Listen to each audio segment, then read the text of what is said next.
My dear aspirants, today again we are having a chance to understand spiritual science. Actually, in spirituality, there are some very important things which we must understand. Because unless we understand the importance of those things, we can't use them properly. The scriptures say, first is the human body. It's by God's grace we have got this human body. And this is the crown of creation, the best creation, the ultimate creation that God has been able to create is human body. If we compare this human body with all the creatures in the world, we'll find it's unique. Have got infinite capacities. We've got plenty of qualities which we don't find in other species. Even scriptures say, even the gods, they crave for this human body, because only in this human body we have the chance to perform karmas, to perform actions, to do some new actions. In rest of all these species, we have to just accept the results of what we have done it. Nothing new we can do in other species. So if in this human body, if we don't try to utilize this human body properly, in the end we have to repent. And that's why scripture says, Bade bhagya manusan pava. It's a great blessing of God. The greatest blessing of God that He has given us this human body. But even after getting this human body, what I have to do, what I have not to do, why I have come in this world, what is the best way to live this life, why I have come into the world, what is God, why this world was created, what is my job in this world, what I have to do, what is the best way to lead a perfect life. So all these questions, unanswered questions, are in our mind. And science, the subjects that we read in the school, in colleges, they don't satisfy and they don't have solution or answer to these questions. So even after getting this human body, the great blessing of God, still we are incomplete. So the scriptures say, the second greatest blessing of God is to get the chance to listen to spiritual discourses. That is also a great blessing of God. There are millions and millions of people in the world. But if you compare their percentage, very few listen to spiritual discourses. Why? Because they don't understand the importance of this human body and the importance of spiritual discourses. Because only through spiritual discourses we understand the perfect way to lead a perfect human life. Actually, what God wants from us, the Creator wants us to be co-creator. I think we understand the meaning of co-creator. It's like father and son. Suppose father is running a big business, a company, and he has got many sons. But the son who helps the father in his work, in his job, in his business, father is more happy, satisfied with that son, with that child. Similarly, God created this universe. This creation God created, and He wishes that let we be a co-creator with Him. Help Him in this creation.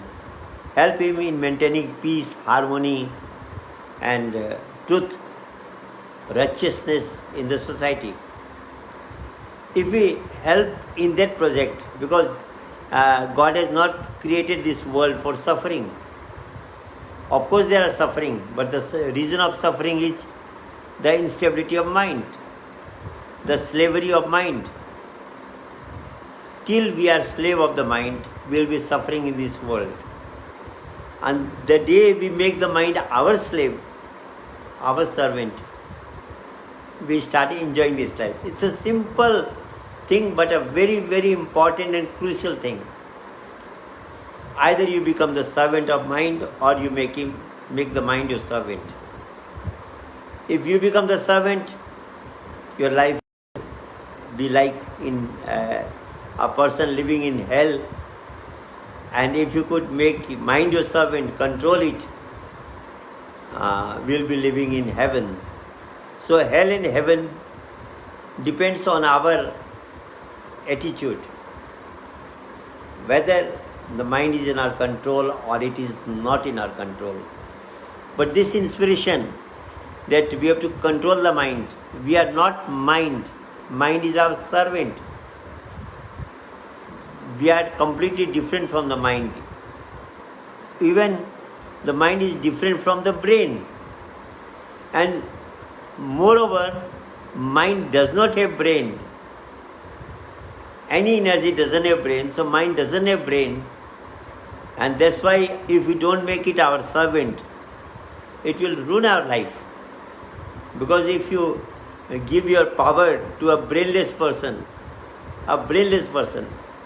it says even a talented, intellectual enemy is better than a fool friend. If you have a fool friend, a foolish friend, he can harm you more than even an intellectual enemy. So the one who is without brain is more dangerous. And that's what is with the mind. Mind doesn't have brain. And this thing we don't understand, we don't listen in the school and colleges. The professors also don't talk about this, that mind does not have brain. Even in scriptures also, in psychological books also, we find very little about the mind. Science has done so many research about the organs of the body. Even they have been able to do some research on the brain. But regarding the mind, science is in dilemma. Science has not understood the mind properly. And that's why science has not been able to remove ourselves. Even we accept science, we follow science. Science has given us so many convenience, so many facilities, so many easy life they have made for us. But still they have not been able to remove our sufferings. A person is more in pain, more in problems, is suffering more than what he used to suffer 100 years back. Because the expansion of mind has become so complex, is all the time unstable. So that's why it says the second great blessing of God is to get the chance to listen to spiritual discourses. So the one who is serious about it, because in one day, if we think that just listening for one day as spiritual discourse, we will understand the secret of spirituality, we will understand the spiritual science. It can never happen. It says if you keep on listening to spiritual discourses for many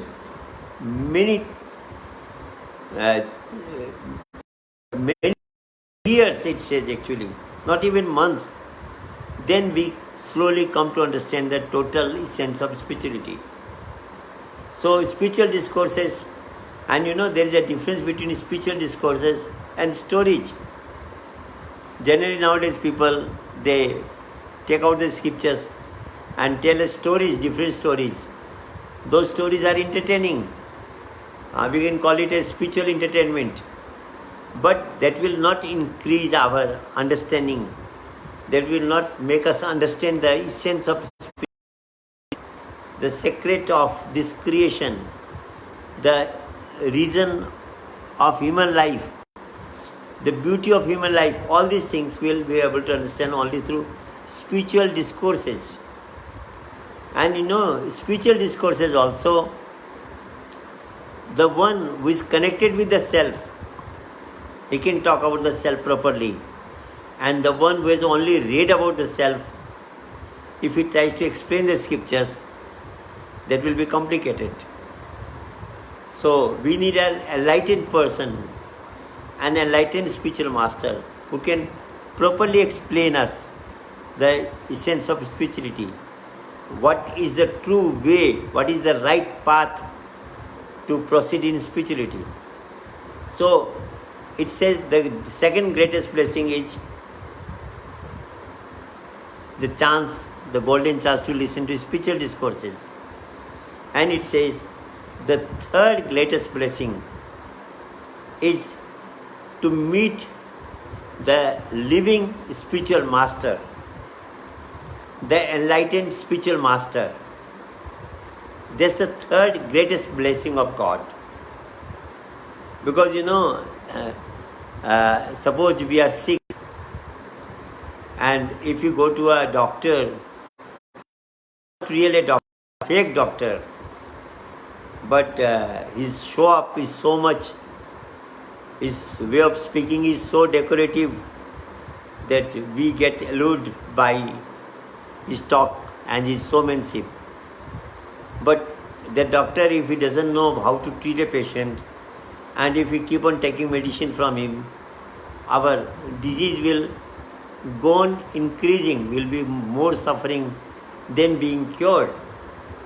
So we have to, if we have a good doctor, an experienced, talented doctor, he will cure us and will be fit and fine. Similarly, is the enlightened spiritual master. He is like a doctor. If we get a true spiritual master like Krishna, like Lord Rama, like Christ, like Buddha, like Ramakrishna Paramahansa, like Vivekananda, like Nanaka, like Kabir, like Shankaracharya, like Muhammad, hundreds of incarnations have come who during their lifetime, you see, this is again we are missing. Past masters cannot enlighten you now. Past master cannot make you understand spiritual science. Because during their time, the science was not developed like this. It was a different way of science. And so their explanation were according to those periods. But now there is a different way of physical science, development of science. And so the living master, the present living master will explain us through this science, and it will be very easy to understand us. Once a person asked Maharaji that what is people call say Paramanand, total bliss, permanent bliss. A person is all the time in bliss. What is that stage of permanent?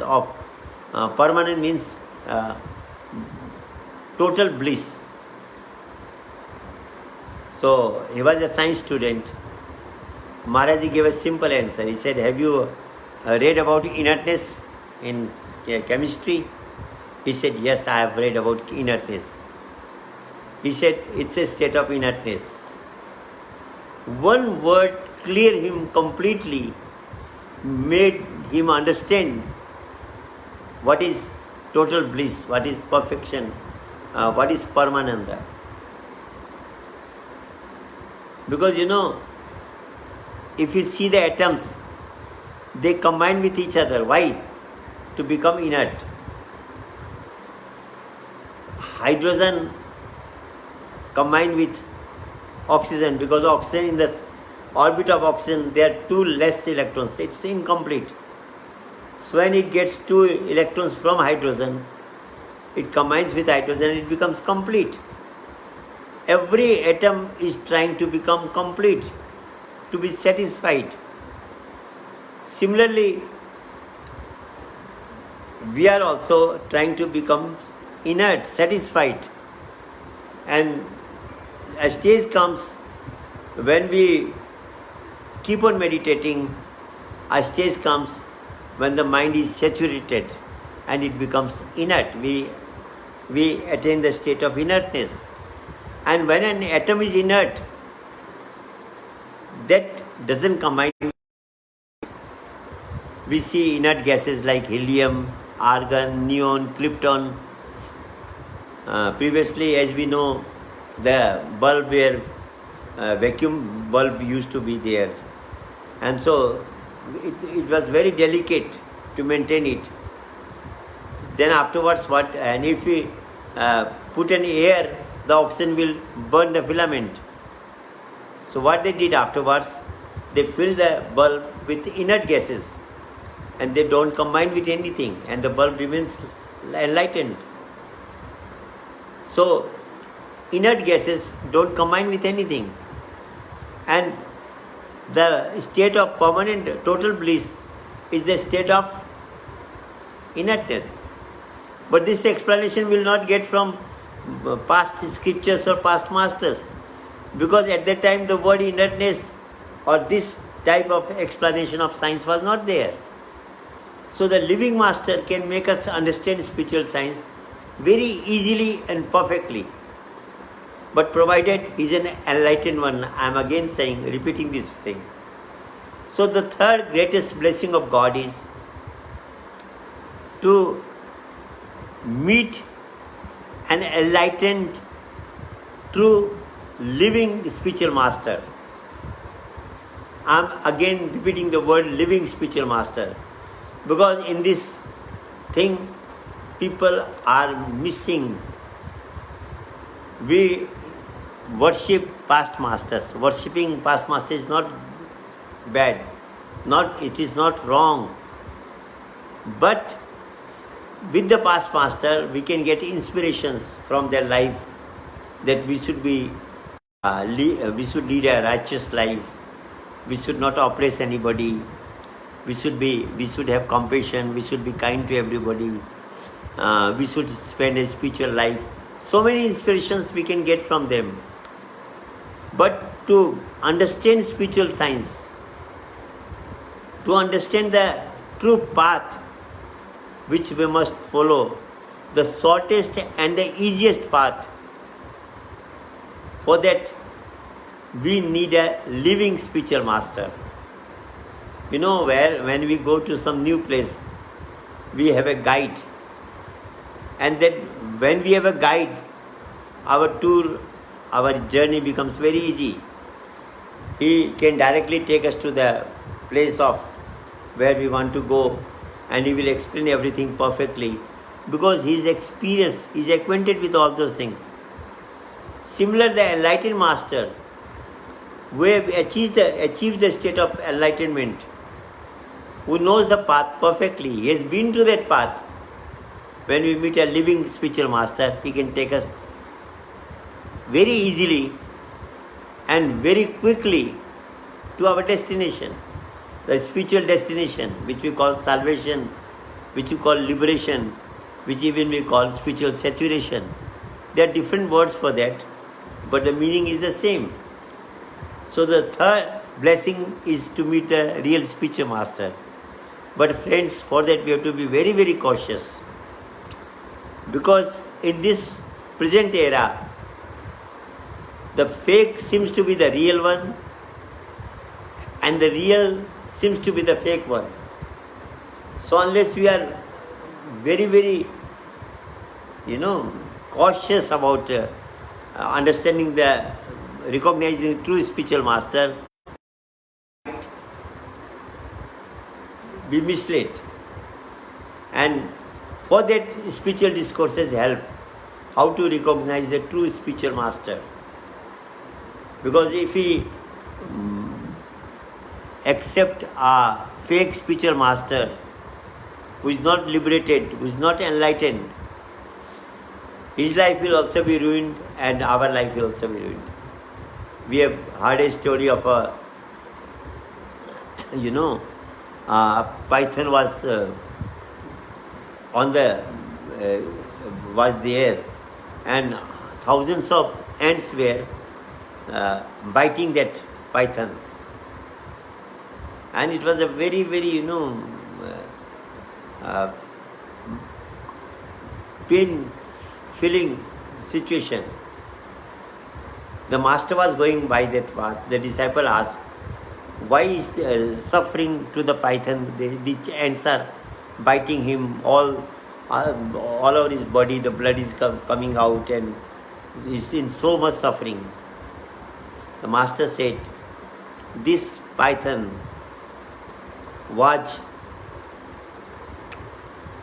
used to call himself a spiritual teacher and a enlightened spiritual master, and all these ants were his disciples.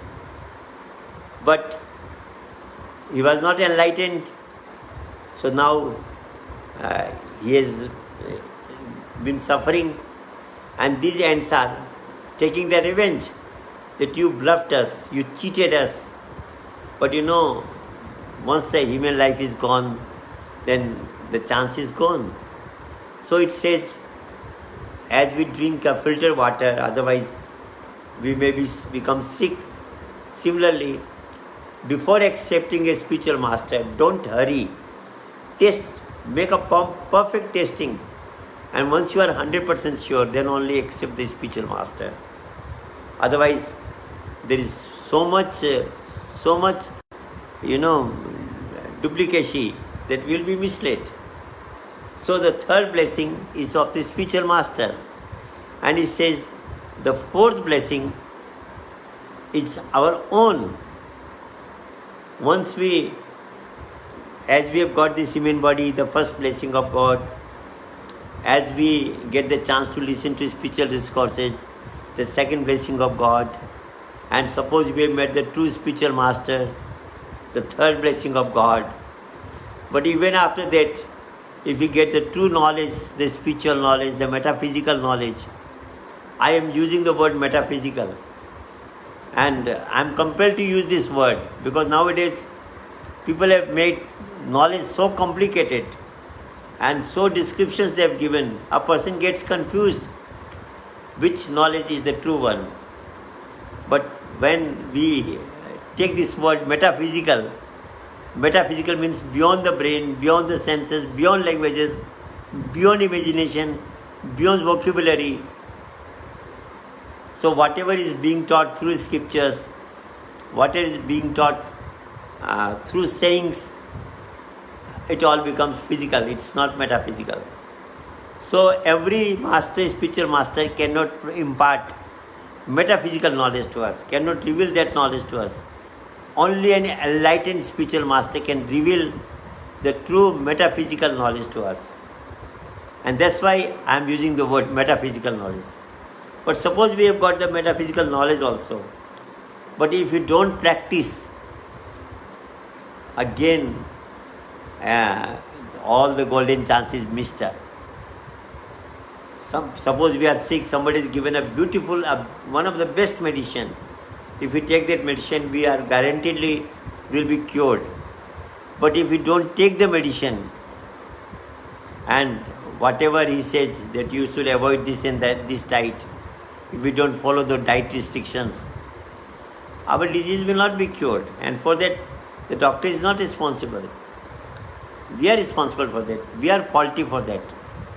So it says the fourth greatest blessing of God is our own deeds. We have to practice the knowledge, and with the determination that I will control the mind. You see, unless we have a strong determination, we can't control the mind. Mind is so powerful, it will defeat us many times, 100 times.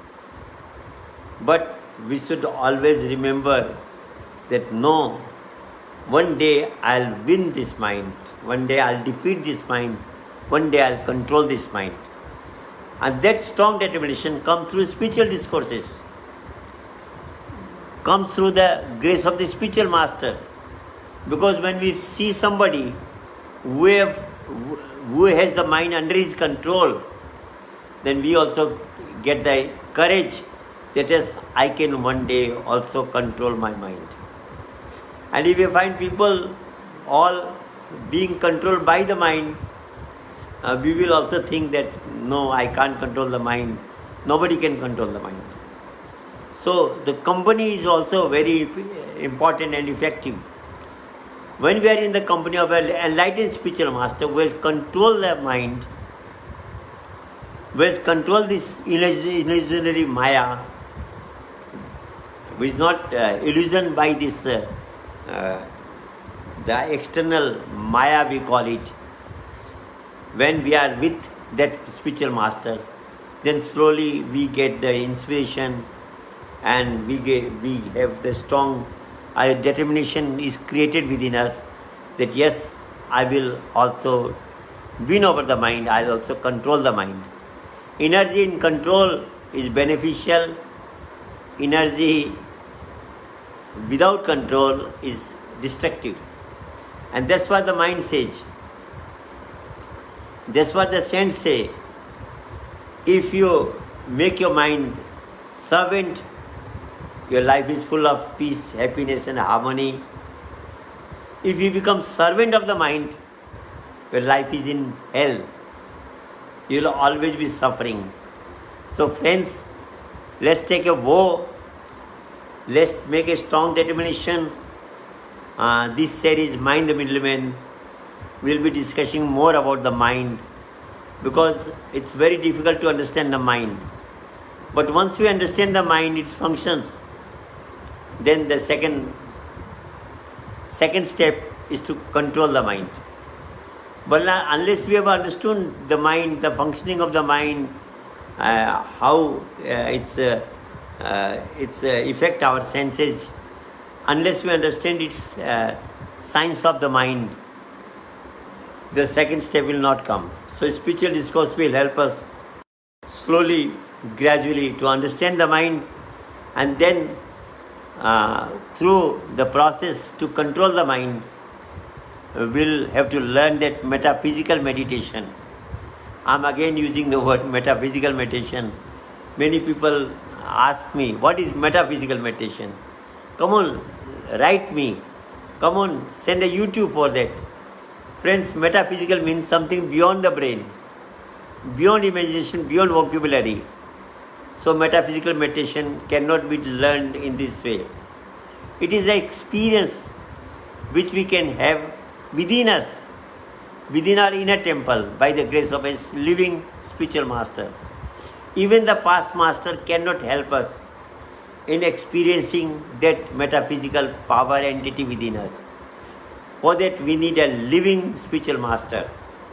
So this opportunity, we have got a golden opportunity from the Almighty human body, in which we have a capacity to analyze, to understand, to think over everything. This human brain is so beautifully made, when you read neurology about the brain in books, what a complicated and what a perfect creation is the human brain. It's completely unique than all this brain of the other species. So God has given us a special chance, a golden opportunity to make full use of this human life. So let's make the use of this human life. And He says, time and tide waits for none. If the day is past today, it will not come back. Next day, one day is reduced from our age. People say, I am growing, my age is increasing. From 26, I become 27. From 27, I become 28. But spiritual persons say that from your total age, you are getting, your age is being reduced. And slowly you are coming closer to death.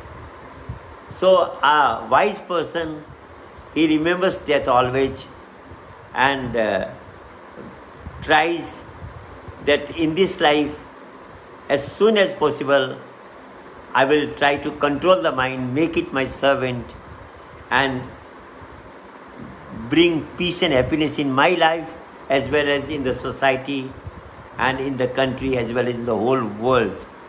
This is what the spiritual people exclaim, let there be peace in the whole world. Let there be harmony in the whole world. Because their viewpoint became so large, they treated the whole humanity as one family. And this comes through spiritual science. So, the time is up now. Again, we'll be having discussion tomorrow. All are welcome.